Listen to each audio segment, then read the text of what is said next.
Deep in the remote mountains of Pakistan, in the valleys of Bumburet, Rumbur, and Biryur, lives the mysterious Kalash tribe.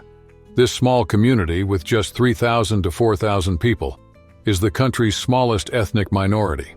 They stand out not just for their unique traditions, but also for the rare blue eyes of some of their members, which is an unusual trait in Asia.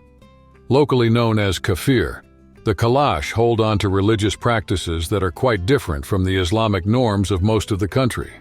They follow animism, worshipping various elements of nature and adhering to a unique set of traditions and rituals. This cultural divergence often puts them on the fringe of Pakistani society. The origin of these blue eyes has been a topic of fascination and debate. Some theorists suggest that the Kalash might have European roots, possibly dating back to descendants of Alexander the Great's soldiers who might have settled in the area thousands of years ago, bringing genetic traits that have lasted until today. The Kalash of Pakistan are a unique community that stands out in a predominantly Muslim country due to their practices and beliefs often associated with ancient Hinduism. This ethno-religious group has resisted Islamization for decades, despite intense campaigns to convert them to Islam in the 20th century. Those who gave in to pressure ended up ostracized by their own community, which values the preservation of their ancestral traditions. In sharp contrast to the conservative norms that define gender relations in most of Pakistan, Kalash society practices remarkable equality between men and women. In their culture, both genders attend the same schools, share daily activities, and celebrate together in festivities that include music and dance. Marriages within the community are usually based on love, which is a significant departure from the arranged marriages common in other parts of the country. The Kalash's progressive approach isn't limited to secular education. They are also diligent in passing down their rich cultural and religious heritage. This ensures that new generations preserve and respect their traditions, forging a strong and distinct identity that has stood the test of time in an often hostile environment. The Kalash tribe, hidden in the mountains of Pakistan, stands out in many ways, especially for their liberal stance on alcohol, a rarity in the predominantly Muslim country. The Kalash make their own spirits and wines, creating a unique attraction for visitors looking for one-of-a-kind experiences. This peculiarity not only delights international tourists, but also highlights the distinct identity and resilience of the Kalash in preserving their traditions. Among the tribe's vibrant customs, 3 annual festivals stand out as true cultural spectacles. Chilam Joshi welcomes the spring in May and is dedicated to the women of the community, celebrating their vitality and role in Kalash society. Uchao, which marks the onset of autumn, and Kamos, celebrating the peak of winter, are also filled with lots of dancing and joy, with Kamos being the most solemn and significant. During Kamos, only adults who master the complex Kalash traditions participate.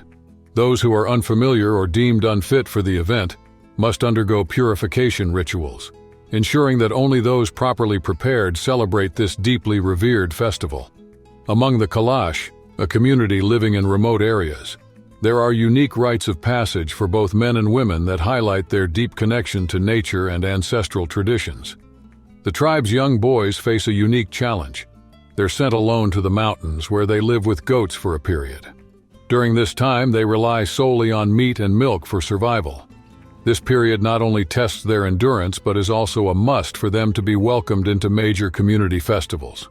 At the same time, the women have their own periods of seclusion. During menstruation and after giving birth, they stay isolated in a structure called Basialini, located away from usual homes. This time is marked by a strict ban on physical or social contact with their families, though they can still send food until the isolation ends. These moments of isolation are crucial not just physically but also socially, as even from a distance, women have the chance to impact the tribe's social dynamics, like starting or ending romantic relationships. In Kalash culture, an ethnic group living distinctly from Pakistan's more conservative norms, a unique romantic practice stands out: the consensual abduction of women by men they wish to marry. After the escape, the woman moves into the man's family home. However, there's a tradition to follow. 2 months after this event, she must return to her parents' home for a formalized marriage ceremony. If a woman wants to remarry, things get a bit more complicated. The new suitor must pay the ex-husband a compensation that includes a sum of money and gifts, totaling twice the initial dowry. Interestingly, divorce is quite common among the Kalash, and when a woman chooses to end her marriage, the husband must accept her decision without contest. This flexible approach to marriage and divorce highlights a sharp contrast with the more restrictive practices in other parts of Pakistan, dominated by a more conservative view of Islam. Kalash women in Pakistan live a rather unique reality compared to the rest of the country. In their community, they enjoy remarkable freedom, able to choose whom to marry and even divorce without fear of retaliation or social judgment. This situation is quite different from the more restrictive norms seen in other parts of Pakistan, where women's choices are often limited by rigid traditions and social expectations. However, interactions with the world outside the tribe can be complicated. Marriages between Kalash women and men from other communities, especially Muslims, often result in cultural conflicts. Women who venture out of their tribal circle and then return face various challenges, including social isolation and exclusion from important cultural activities like Kalash festivals. Despite their relative freedoms, women still face traditional barriers within their own tribe. They are primarily responsible for household duties, while men perform tasks that require physical strength or involve negotiations and sales outside the home.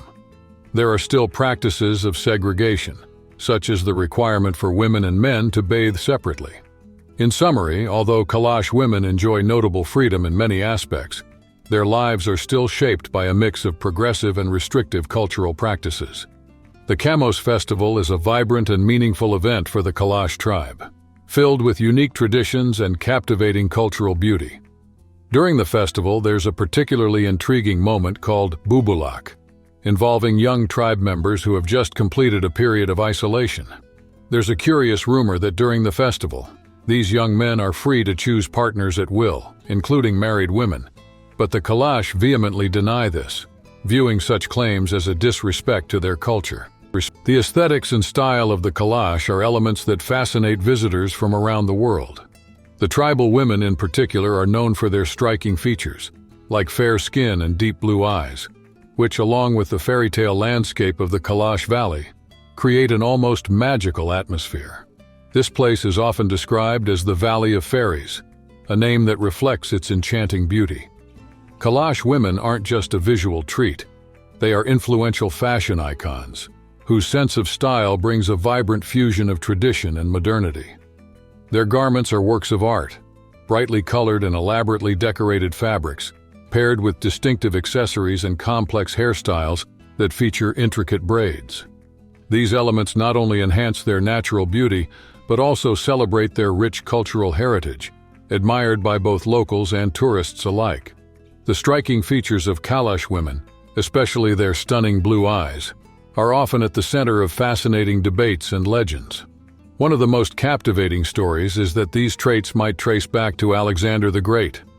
Legend has it that during his campaigns in 320 BC, Alexander found refuge in the Kalash lands, leaving behind a genetic legacy that still permeates the region today. This historical account is intriguing on its own, but it also curiously aligns with the festive lifestyle and wine-loving ways of the Kalash women, traits that could mirror those of the legendary Macedonian leader. While there's no concrete evidence to support this theory, the narrative continues to enrich the mystery and charm of the Kalash women. The idea that they descend from one of history's greatest military strategists adds an enchanting layer to their already remarkable beauty, enhancing the mystical aura that surrounds them. Even in the absence of definitive proof, the enigma surrounding their origins only intensifies the fascination and global interest in this remote community in the mountains of Pakistan. The mesmerizing eyes of the Kalash women, a subject of ongoing admiration and speculation, are a central element of the enduring appeal and mystery that surrounds these exceptional people.